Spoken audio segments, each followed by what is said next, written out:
স্থানীয় সংবাদের পক্ষে আমি রয়েছি অদিতি। এই মুহূর্তে আমি দাঁড়িয়ে রয়েছি ঘাটালের কুশপাতা বাস স্টপে।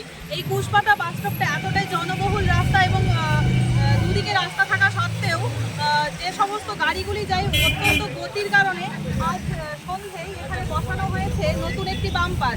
এই রাস্তায় কুশপাতা বাস স্টপে একদম সামনে রয়েছে এই বাম্পারটি বসানো হয়েছে।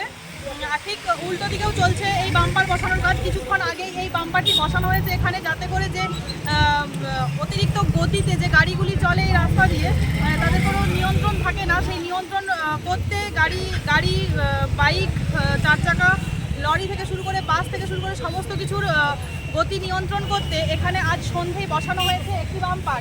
এছাড়াও ঠিক উল্টো দিকের রাস্তাটিতেও আরও একটি বাম্পার বসানো হচ্ছে। এটি ঘাটাল পাঁশকুড়া যাওয়ার রাস্তাটাতে বসানো হয়েছে এই বাম্পারটা সন্ধ্যেবেলায়। আর যেটা পাঁশকুড়া থেকে ঘাটালের দিকে আসছে সেই রাস্তাতেও চলছে এই বাম্পার বসানোর কাজ। আমরা দেখব রাস্তার ঠিক যদি পাঁশকুড়া থেকে ঘাটালের দিকে যে রাস্তাটি আসছে আমরা চলছে বাম্পার বসানোর। অতিরিক্ত গাড়ি যে গাড়িগুলি আসছে এদেরকে নিয়ন্ত্রণ করার জন্য এই রাস্তার মাঝখানে ঠিক একদম ট্রেনের কাছে বাম্পার বসানোর কাজ। রাস্তায় বাম্পারগুলি বসানোর আমরা দেখতে পাচ্ছি এখন কাজ চলছে। সরাসরি আমরা দেখছি এখানে এক্ষুনি বাম্পার বসানোর কাজটি চলছে। এখানে সিভিক থেকে শুরু করে ট্রাফিক পুলিশ